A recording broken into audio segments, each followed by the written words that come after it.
What are the motivations for you to do that and to continue in this journey that you've had in the social impact space? There are thousands of government programs. There is very little or no information around eligibility. And majority people struggle with this gap. And if this gap can be filled, it can create huge consumption. It can ensure that people do not fall back into poverty. I would love to hear from you about your experience of appearing on Shark Tank. No, I think it was a fantastic experience. I think I have seen a lot of mindsets change.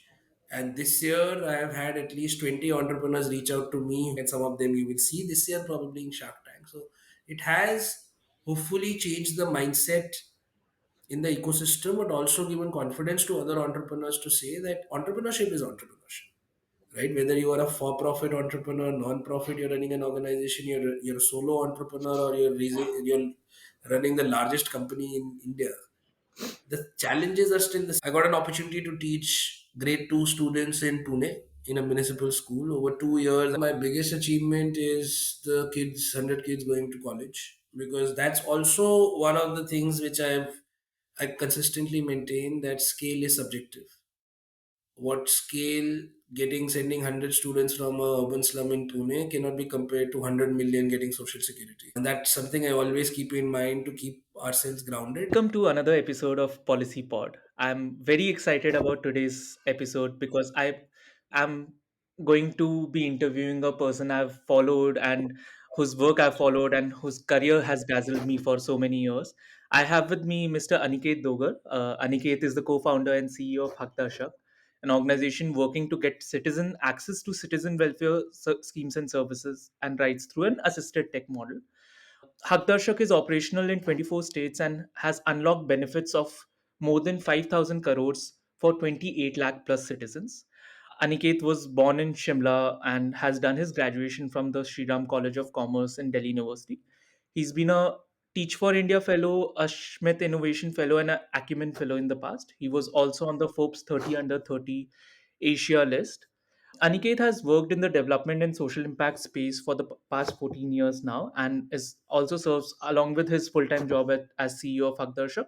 He also serves on the boards of various not-for-profits and social impact organizations. It's a pleasure to have you here with us today, Aniket. Welcome. Thank you. Thank you. It's a pleasure. Yeah. So, Aniket, I've had a brief description of the kind of work you have done in the social sector, which is quite impressive over the past 10-15 years. But we would love to hear from you about the start of this journey. Like, how did it start for you in the social impact sector from a kid in Delhi University who chose to do Teach for India fellowship at a time when a lot of people were going for corporate jobs and social impact space was not as well developed as maybe it is today? What was the thought process? What were the motivations for you to do that and to continue in this journey that you've had in the social impact space for the last 10 to 15 years? So I come from a middle income, or in fact, in compared to India or Bharat, like the top 10%, because I believe like India is like a 10, 40, 50 country. 10% of people like us, and then 40% people who work for us, in the gig workers, the workers, and 50% are rural families. So I belong to that 10.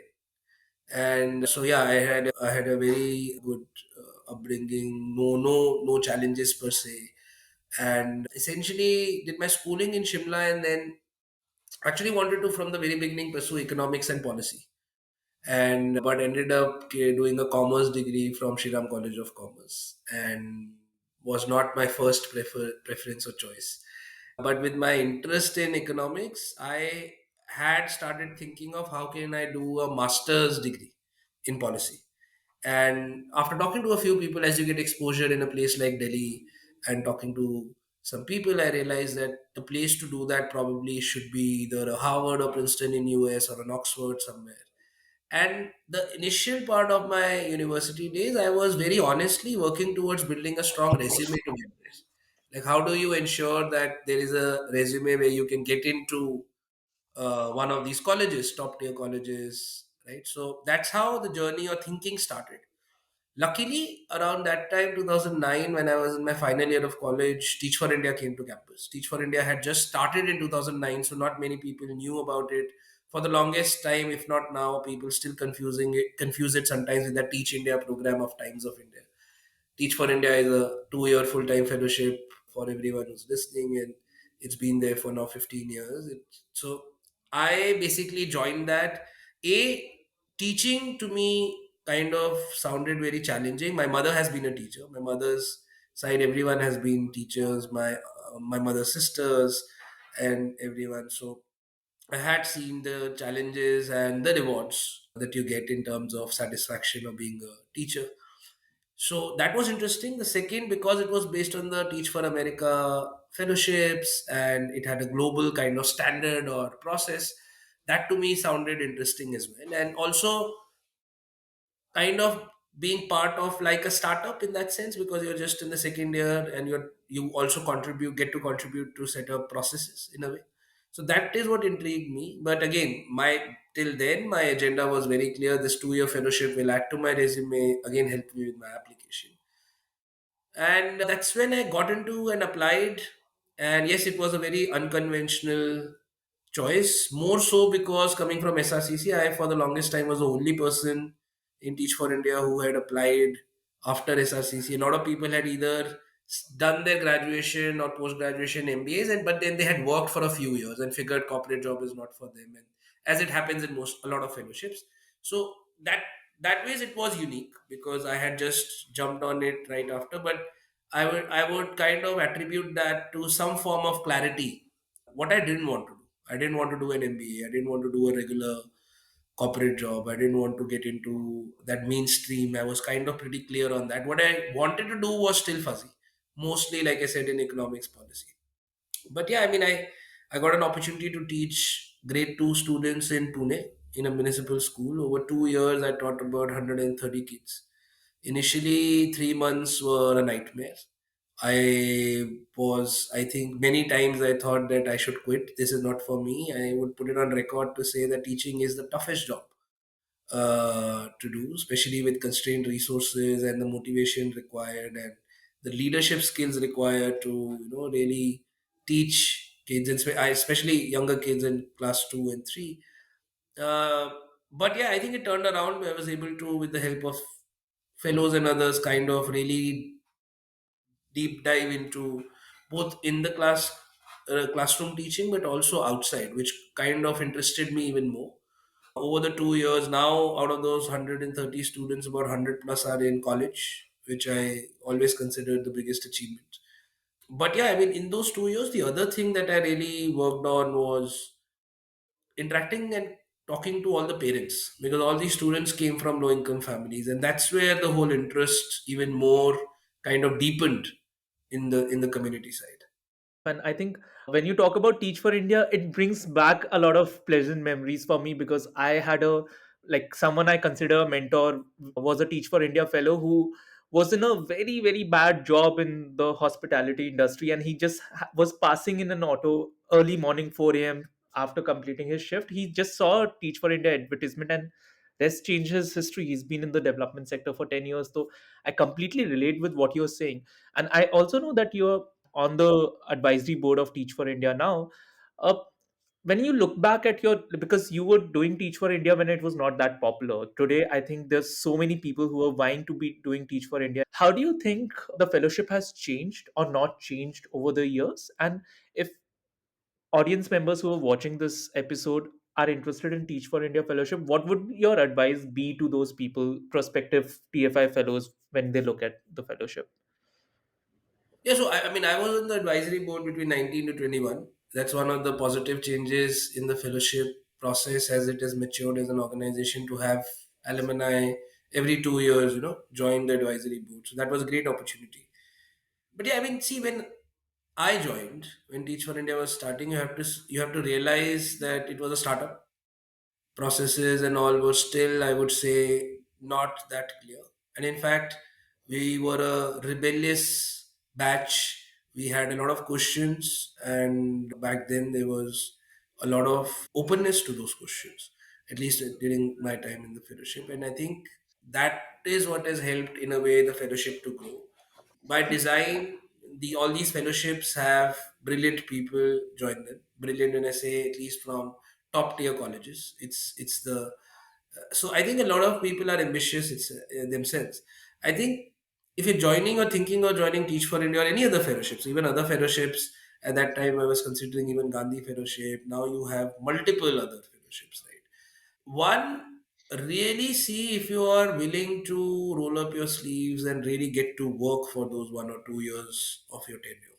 There is no shortcut to that hard work, right? It is not some of these fellowships which are, I would say, to do fellowships, not necessarily the theoretical or academic fellowships. These are those where you have to go on the ground and do things. So mentally and for all purposes, you need to be prepared for that, and really look at some of these fellowships as strong alumni networks. Today, Teach for India, if I remember, still serves about 40,000 students or something around that, or maybe 50,000 in 6 cities. But its alumni cover 1 in 3 kids in the country. Because everywhere you see somebody or the other, 80% people are in education. And I'm sure this is, again, not to only talk about Teach for India, the other fellowships that I've seen, the kind of grassroots changes that the Gandhi Fellowship or other such fellowships have made, has been fantastic, right? And has been tremendous. So I think that's what I would really say to young people who want to join now, that do not look at immediate gratification or immediate tangible outcomes per se. It's a long journey. Once you join some of these programs, like I was also part of Acumen and other fellowships, which are slightly different. But today, even today, the kind of network impact that you get is what really Yeah. helps you, or helps you spread your work. Yeah, I completely agree. I think I've been part of two such fellowships, and when I meet the people who are doing these fellowships now, currently, I say, I think in hindsight, I know what kind of a impact it has created in my journey, and the willingness that I have to give back to these fellowship also stems from that. So I completely agree with that. Aniket, you were mentioning about how speaking with parents and speaking about welfare and services kind of prompted you to like even think in this direction further. While initially the plan was do this fellowship for 2 years and then maybe do your masters, the trajectory changed, and in fact you are one of those people who chose to be in social entrepreneurship very early on at a very young age, which is a very bold decision. What was that journey like, and how like could you take us through the journey of Haqdarshak being born through that? Yeah, so I think initially, like I said, in my 2 years in the fellowship, I was just trying to help the parents with the community visits and interactions. And it was quite interesting because even back 10, 12 years back, I had a laptop. I had one of those LAN cable internet connections, patchy, but not like today. But you still had all of those access. But I couldn't find anything online. When I tried searching for government schemes or programs or simple things like people didn't have water connection or things like that, it was very difficult to get access to public service per se. And that kind of intrigued me. Not that I did much about it back then, but it kind of stayed with me that if there is public money, if there is intent and something is out there, why aren't people who are really eligible and who need it on time, why don't they get it? Right? The information gap is there. Post the fellowship, I had decided I will take more grassroots experience before I apply for anything outside India for masters. So I helped set up a foundation. One of the founding team members of a foundation in rural Maharashtra, where I got a chance to work with an early childhood care, but also with women entrepreneurs because we were trying to set up some centers and livelihood models. So it was a great experience because I had 2 years of urban low income experience, and then I had a couple of years of rural experience. And then from there, I also moved to multiple things. But around that 2013 to 14 time is when in those 4 years I had seen across the board, right? Rural India, urban India, a little bit of like even Delhi and rural Rajasthan. I had multiple small stints and experiences where again the intent was not to work on social security, but everywhere I could see this because it was in the back of my mind. So in 2014, when I was about only 23, 24, is when I actually decided that let's build a platform. And initially, it was a not for profit idea where I thought a Wikipedia kind of platform needs to be there where people can easily access information. Because back then, my hypothesis or my thinking was that if you can solve for information, you have solved the problem. And if you think of it, even back then, which is true in a way even today, if you want to get any information, we tend to go to Google and Wikipedia, right? So that was the template and model.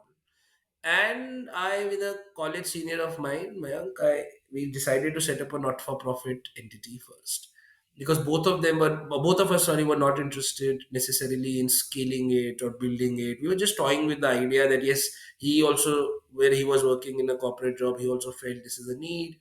I had with my own experience this looking at it firsthand, and while we were doing other things to keep the money coming in or surviving, this was like a side gig, to be honest, for a year. So that's how the first idea of working on social security in 14 started. And in that first year we struggled with any kind of fundraising, we struggled in building a team. But what one thing we were able to very with data identify is that there are thousands of government programs, there is very little or no information around eligibility, and majority people struggle with this gap. And if this gap can be filled, it can create huge consumption in the community, because then you are getting the money to the right people who will in turn consume in the market. It can ensure that people do not fall back into poverty, because if you get people access to healthcare, social security, pension, then there is a fallback, and it overall improves agency in the community, right? Because this is something again which is public money. It is not in the traditional sense, and that's why I don't like to use the words beneficiaries or welfare. It's essentially service that you're doing basis public money. So that 2014 for me was really the year where I was passionate about this problem to it converted to being obsessed, right? And I always say that at Haqdarshak, we are obsessed with the problem, not with the solution. So we are very single focused. You will not see Haqdarshak doing skilling, education, healthcare, everything that a lot of enterprises do. We have been and we continue to be focused only on social security. And that for me was that pivot year, because I had seen that gap. And that's how I had by then decided that I would want to set up an organization working on this. Wow. And can you also take us through the initial struggles and like you talked about the whole not for profit to for profit model. What were the initial days like when you were setting this up, and what were the challenges? What were the small wins when you were setting it up? So 2015, I was consulting with a few organizations, again, a couple of edtech startups, others, to pay money. I had thought of the for-profit idea to scale, because I was kind of even back then slightly disillusioned with the non-profit model, in the sense that the restrictions regulation wise to raise money in India are very difficult. I always say it's set up, it is more difficult to set up a non-profit and survive for the first 5 years compared to a for-profit, because in the non-profit you need to get all the licenses, all the certificates to be able to raise CSR money, and to get those certificates you need money. So it's a chicken and egg kind of a problem. One was that. Second, fundamentally, I believe that if you want to do scalable solutions, a social enterprise model is better, and primarily because you are kind of building market solutions which ideally at certain scale should start paying for themselves. In a non-profit model, you are on a fundraising treadmill for perpetuity. Even if you were to raise a $10 million grant, the founders are concerned that how will I raise another 10 million now, rather than thinking that how do you put this 10 million to market use and get citizens or customers to pay. So some of these thoughts were there early on in my mind. Then I happened to meet my other co-founder, promoter, who was non-executive, continues to be non-executive, but also became our first investor, PR Ganapati Guns, who is also from, who back then was Wilgrow president, has been advisor to many social enterprises, has also been an advisor to Teach for India. He was also thinking, luckily, for a similar problem and solution. And we happened to meet in Bangalore. In a day's meeting, we decided let's set up Haqdarshak. Luckily for us, we were both convinced that we need to do it as a for-profit tech enterprise, because that will really lead to move faster, quicker, massive scale, and service solution. So all that synergy literally happened over a couple of meetings. And then Haqdarshak in itself is a product of government schemes, because we jumped on the Startup India campaign back in 15, where government was giving grants via colleges and Digital India. So we got incubated through an IIM Ahmedabad Digital India program in 15. We also won multiple other competitions like IIT Delhi, NASCOM, and also in the first 6 months, we were able to kind of get some grant money, MVP. We were able to get on board a very senior tech person in Bangalore who helped us build the platform itself. And that's how kind of the idea of Haqdarshak started shaping up. And my important thing is we didn't set up the company on day one. And that came from a lot of experience of Guns, Pierre Ganapati, who had been an investor, to say that let's test it first. And I think that was great learning. And even now, if anybody wants to, let's say, set up a enterprise, I always say, why don't you test it first by applying to these competitions, colleges? It's a great way to get branding, access, networks, but also to test whether this problem or solution actually works. We got that validation, we got some initial capital, and only in Jan 2016 is when we formally registered the company as a startup. And that's how then Haqdarshak kind of. That's lovely to like just get to know about. Although I think I've heard from this bit in bits and pieces from you before, but every time I hear this, it's still like a lot of inspiration. Especially, I particularly feel that social impact space, social entrepreneurship is a very tough challenge, and I think the kind of lessons that you're talking about in terms of starting a for profit or just piloting and testing it out, I think are very very important. I think another thing that a lot of people who are in social entrepreneur space struggle with, and maybe the social entrepreneur space can get more of, is just more tech assisted models or tech platforms. Because I think we are living in a world where tech is making life easier in a lot of ways, but I think when it comes to the social impact space, the adoption may be slower in terms of pace than it could be, perhaps. I think for someone who's starting it out, like you mentioned that you got someone who, a senior person in Bangalore, who was able to assist you with the tech. For someone who's starting out, who may not have a lot of grasp over how to start a tech based platform in social impact space, what would your advice be, or what would you suggest them to do? I think ideally get a co-founder who has a tech background. I think having co-founders with diverse backgrounds really helps. I would have done certain things even differently, and maybe Haqdarshak would have grown faster and bigger if I had made certain efforts. But now I would really say if anybody is starting in this space, like having one somebody with a strong tech background really helps.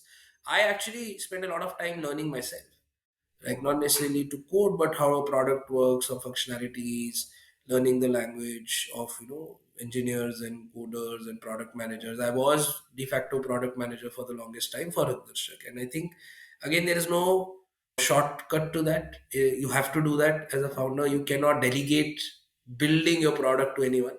The vision is yours. You know what works. So I think that is something you will have to do, and you will have to think of it. If you want to go to immigrate to Spain or France, you will have to start learning the language.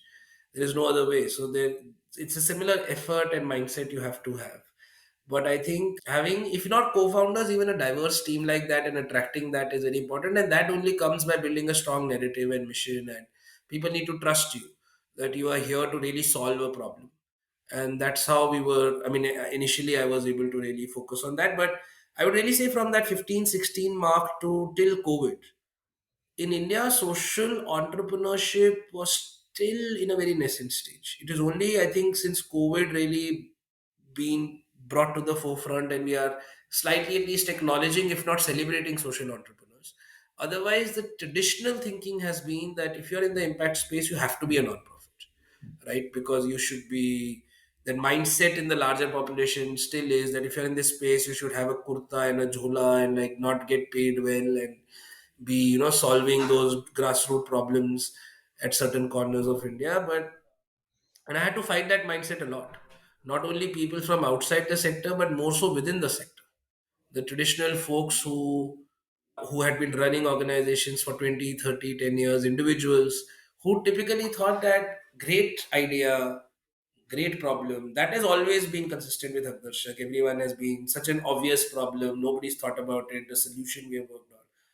But even now, sometimes, but more so back then, I used to get this feedback that why are you doing it as a for profit? Why not just set up a non profit entity? Why don't have dual entities? right? Why don't you take money in a non-profit and this thing? And I always said no to that even today, and that's why we have to let go a lot of times of grants and opportunities, primarily because there is a conviction that I have that, this, like I said initially, like how we today call in the sector some a citizen a beneficiary. How do you change mindset to think of them as customers, right? If you and I were to go to a passport office, which is managed by TCS, not the government, you'd be treated as a customer. You pay a fee, you get high quality service. When you pay your taxes, you pay a fee to get access to the platform. It is managed by and built by Infosys. So for a certain section of the country, we are okay for public services to be high quality, good platforms, seamless service, customer service. Grievances are there, right? When you pay bill payments 20 years back was standing in a line and paying your electricity bill. Today, you open any app, click one button, it's done, right? So, how do you transform government services and social security in that model? And to my mind, that would have never happened if I was thinking in a non-profit way. Because then I'm thinking of surviving, then I'm thinking of funding a loan, I'm not thinking of tech solutions, product. Not to say that cannot happen in a non-profit way. I know some fantastic non-profits who are also trying to build with that opportunity. But like I said, in the context of Haqdarshak, the first 5 years were very tough because it was one part of internally building the solution and fighting that fight. And then the external was every time you would go to a platform or a place where other people in the stakeholders are there, you would get asked this question that why a private limited company?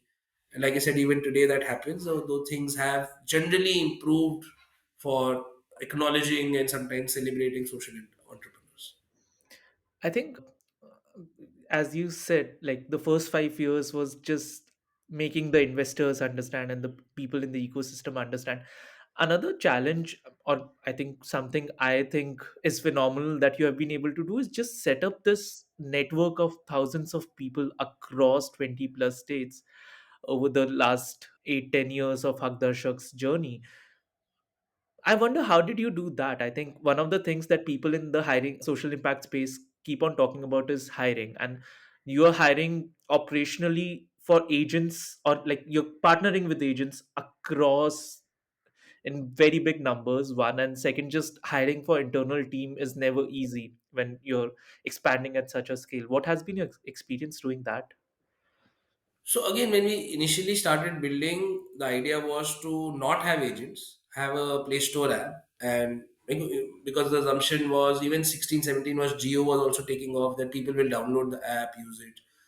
Quickly realized we were at fault. Nobody is going to download Haqdarshak, and that if you want to go on that journey, it will mean millions of dollars of burn, where you'll have to pump in money and get people to use it, then train it and educate them.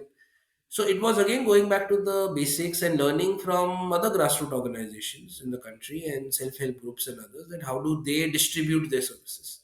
And it was through this agent model, and it's a proven fact in India that India has one of the best and most extensive women networks through the National Rural Livelihood Mission, the State Rural Livelihood Mission, urban mission, self-help groups, all this network. So we also piggybacked on that. But some initial supporters in Tata Trust and Tata Power, Godrej, the B2B model came up. And then the learning was that in true Bharat, as they say, assisted tech is what works. Right? Technology is important, but technology is only as good as how much you can enable it for the person. And that's how that model shaped up, that we need to have per community one agent.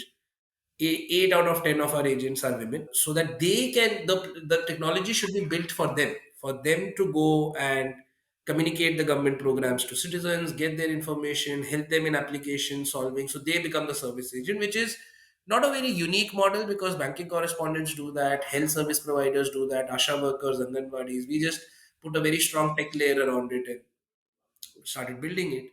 So that's how that model came up. Now we've trained over 45,000 such women, though only I would say 10% do 90% of the transactions. And that always also is the reality of assisted tech for everyone, that if you're building it and thinking, oh, I'll have, let's say, 1,000 agents and they will do, like sometimes you do the Excel sheet math, right? 1,000 agents per agent, this transaction, I will be able to reach it. Doesn't happen that way. You can pick any agent network. It could be a commercial network, it could be a Unilever network, it could be a ASHA worker, government. 10% of your network will do 90% of the work. The remaining 90 will not do that kind of volume. That is just the math and reality or practicality of how it works. So that's how we built the network. And actually, our last count, we've reached now 4.5 million families, 45 lakh, and helped them get access to 14,000 crores worth of benefits. The team size across these 22 states is now 550 people, and that's where has been like again a huge learning, lots of ups and downs of building that core team. A large part of that team is field teams, but I think the core team has been again a journey of patience, learning, making mistakes in hiring sometimes, and that is the backbone or the pillar on which Haqdarshak stands. It's as good as its people. Fair enough. Uh, and I would also like to move a little towards the other side of, and probably the reason you got doing this, that delivery of services was not happening. But in primary parlance, and even today, the major part of it is government doing it. And I think over the years, I think government infrastructure has also undergone a little bit of a change. You were talking about the whole passport seva kendra experience. I think over the years there have been some good changes in the government infrastructure and some are still overdue. What's your view of how, like, government is delivering services today in vis-a-vis when you started, and what else do you think government should do, or something that you think if government was doing would also help your model of Haqdarshak and will help you deliver better?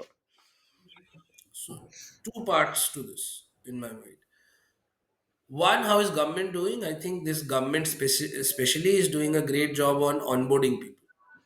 I think the governments of Manmohan Singh were governments of acts and policies. You got the right to education, right to information, right to food, Narega, fantastic policies, broken delivery because of different systems. Maybe digital was not there, UPI hadn't taken up, JAM was not there, for whatever reasons, right?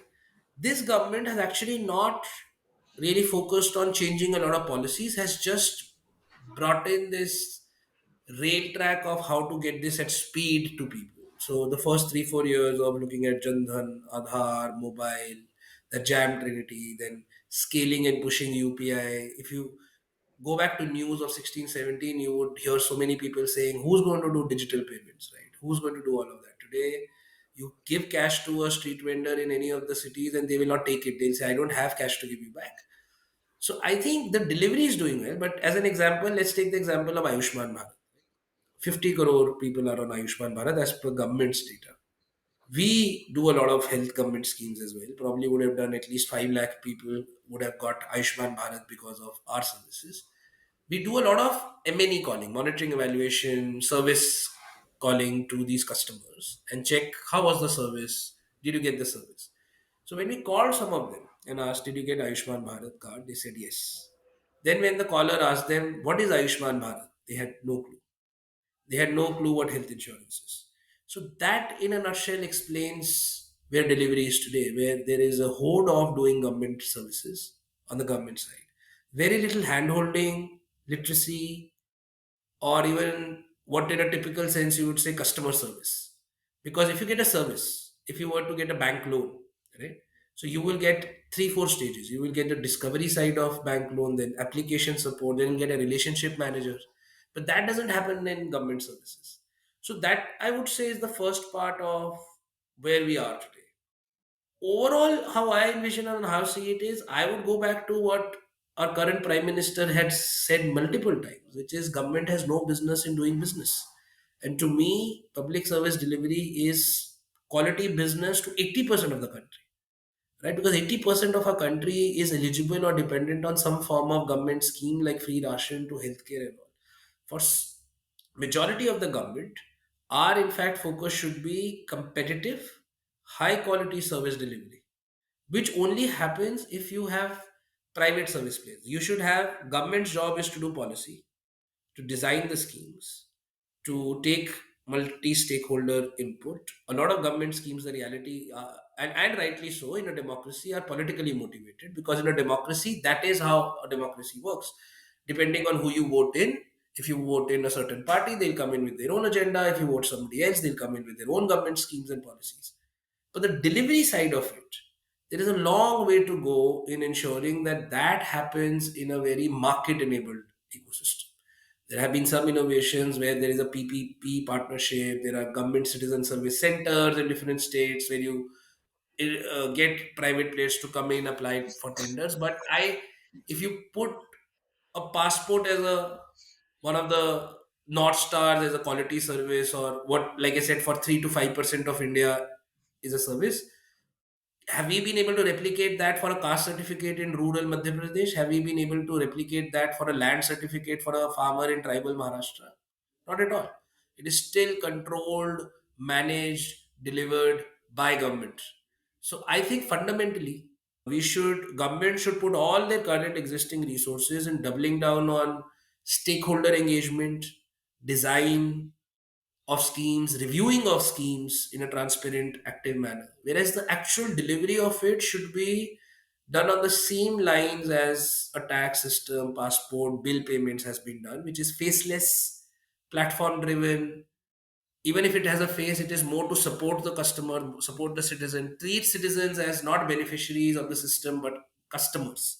The moment you treat them as customers, then you start thinking of quality, customer service, customer delight, right? Those are things which nobody even mentions in this space, because the thinking is that once you are doing social security to this segment of population, 80%, you are doing some sort of favor, right? So there is no need for service as such. So that's my thought on where I would like to see service delivery or in the social security space. Fair enough, fair enough. And rightly said about the customer delight thing. In fact, I remember I was working in Haryana on Antyodaya Saral, which is a government platform that they have created. And I think a lot of times, even when there would be service delivery and everything, there would be times when people would want to pay money for it. People would want to pay bribes for it because they're so used to paying bribes for getting things done that they're just used to it. Another thing, like something that comes to my mind, and another aspect of what Haqdarshak has been doing is a lot of B2B work, where you have been partnering with a lot of businesses and large multinationals to get benefits to their particular employees in the same manner, but like in a more concentrated manner. Could you tell us a little bit more about that experience and that model? Yeah, so I think a lot of times when people ask us at Haqdarshak, what's your innovation? So apart from the technology platform, we were the first ones in the country. Even governments didn't make. We built a rules engine algorithm, eligibility engine. We created schemes registry, the assisted tech model. But what we also innovated out of desperation and need was the business model. Because again, the first 3 years we tried with different things. Citizen paying, trust was an issue. Sometimes capability to pay was an issue. We tried working with governments, signed contracts, governments never followed through with timely payments. So we realized that's a suicidal business model. So we got kind of innovated out of need and desperation because we knew the problem exists to reach out to these corporate partners. Some of them reached out to us where we said that you have a supply chain, right? Like every company is either working with construction workers, factory workers, buying from farmers, or have, in case of FMCG companies, street vendors and kirana stores as their delivery folks. So what you would typically call either ESG or supply chain. In certain cases, companies want to do this as part of CSR, like when companies do their mining or other processes, they want to support the community, and that's part of compliance and mandate. So we kind of picked on that and said that why can't we focus, rather than just opening a school or opening a hospital? Why don't you get in 1/10 the cost everybody access to health insurance?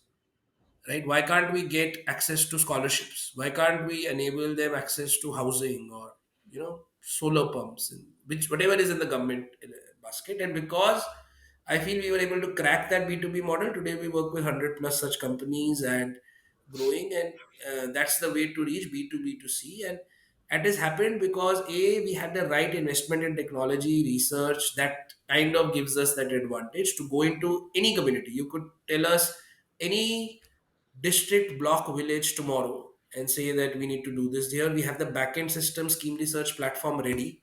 to whether to go to Manipur or Goa or Kashmir or Kerala, and within 4 weeks we'll have operations set up there because the technology schemes systems are there. That has enabled us to scale the B2B work because there is that trust, there is that, and we've also, because we are a for profit entity, the other thing in the business model is we get paid on outcome.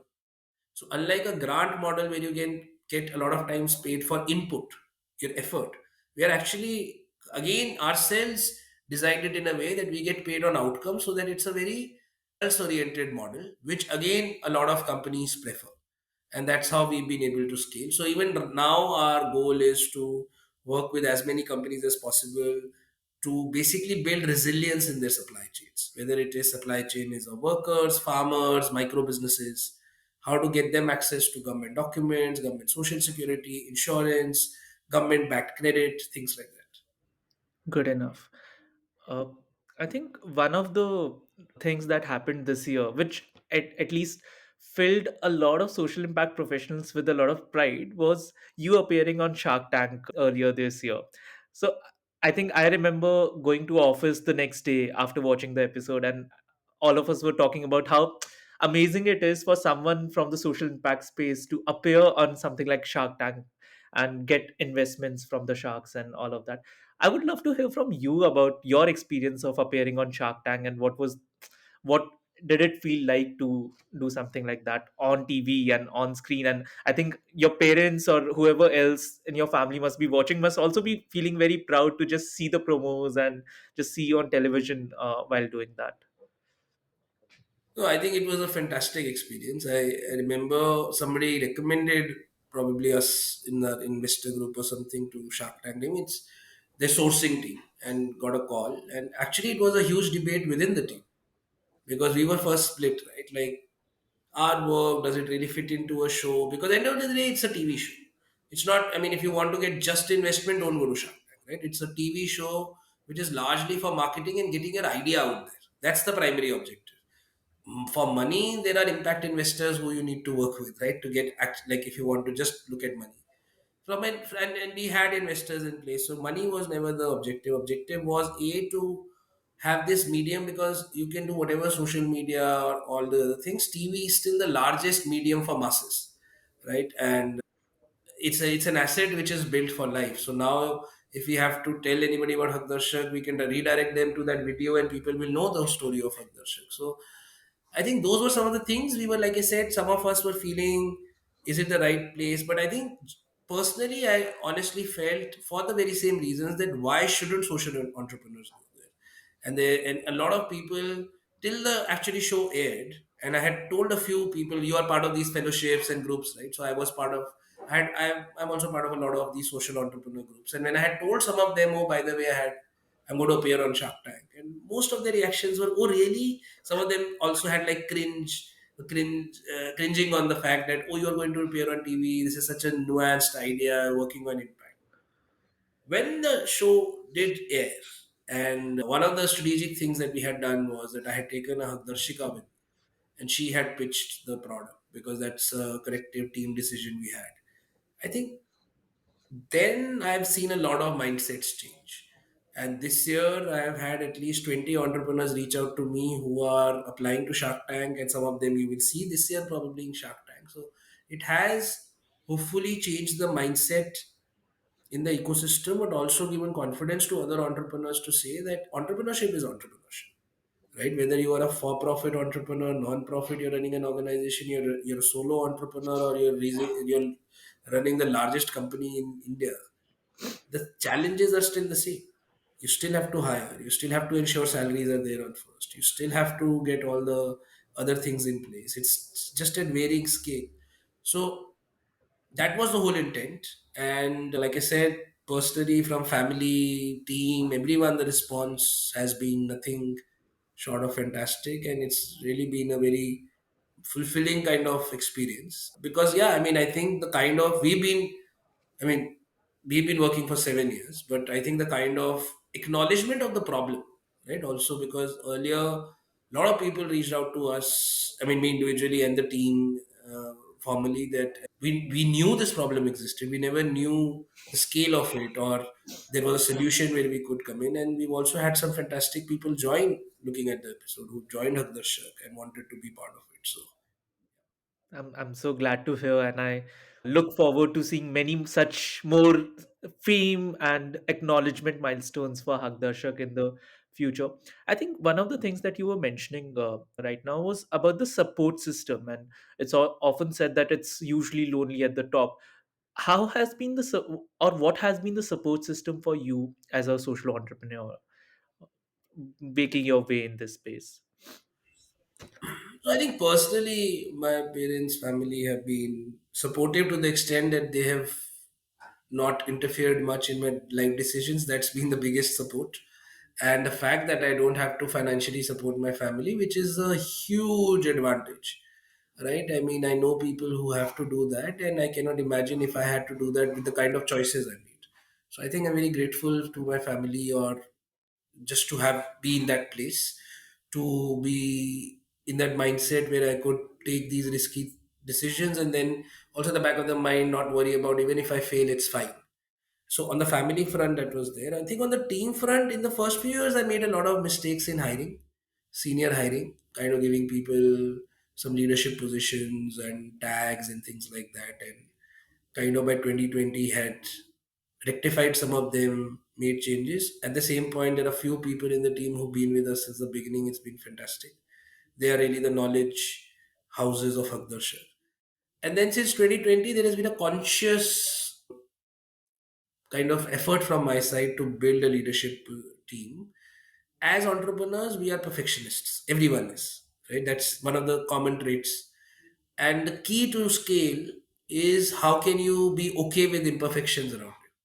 Because everything you can't do your way, right? You have to be okay. And I think that's a realization I started having in 2020 when some of the teams existing senior leaders didn't work out and things. And then since then have kind of gradually built a senior leadership team where we have a team of four CXOs, all brilliant, much more experienced than me, are doing a great job. We have another set of 25 more senior management leaders who are very capable of leadership and are leading different functions.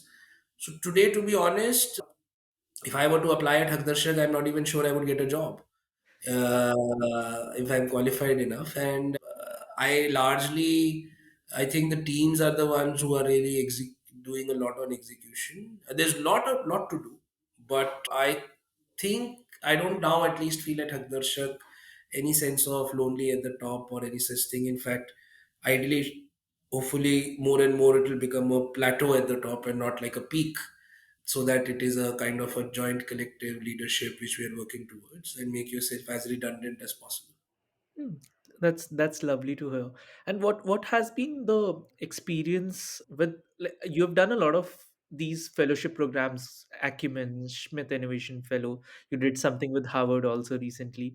What has been the experience of these particular fellowships which are geared towards entrepreneurs and their learning and their mentoring? What has been your experience or takeaways from these particular programs? See, I mean, all through, and I think fellowships are a great way to do multiple things. I would really say that every fellowship an entrepreneur or aspiring entrepreneur should look at your stage of enterprise, your stage of, and secondly, personal growth. Because the fellowship will give you what you make of it, right? Any fellowship. So some are great at building a network. Some give you funding access, which is also necessary, or access to talent networks. Some give you just a lot of personal growth, right? Because it's also important parallelly that you grow as a leader, so leadership skills for yourself. So all these fellowships have had tremendous impact on my journey, and in turn, like what we've been able to do at Haqdarshak. But yeah, I think luckily for me, most of them have come at the right time. If I would place any of these fellowships 2 years before, 2 years after, maybe it would not have made sense. Some of the things that I've done in the past, if I were to do now at this stage of Haqdarshak, will not make sense. So the key to such fellowships, and there are luckily now so many of these opportunities. If I am starting out today, there are so many such programs and fellowships that it is really encouraging. It's just that do a little bit of homework, do a little bit of studying, and have a little bit of self acknowledgement or realization that where you are individually, like there are people that I know who have, let's say, 20 years of experience but might be starting up now, but they have a lot of experience, so they might need a very different kind of program compared to somebody who's starting off 2 years out of college like I did, right? Like then you need a lot more mentorship and guidance and some basics. So totally depends on the individual, totally depends on where your enterprise is. But I'm all for such programs and fellowships because it adds a lot of value and gives you a lot of perspective. Otherwise, you're just working on your own problem, you're thinking very inwardly to get a sense of the macro sometimes and what is happening outside. Such programs are great.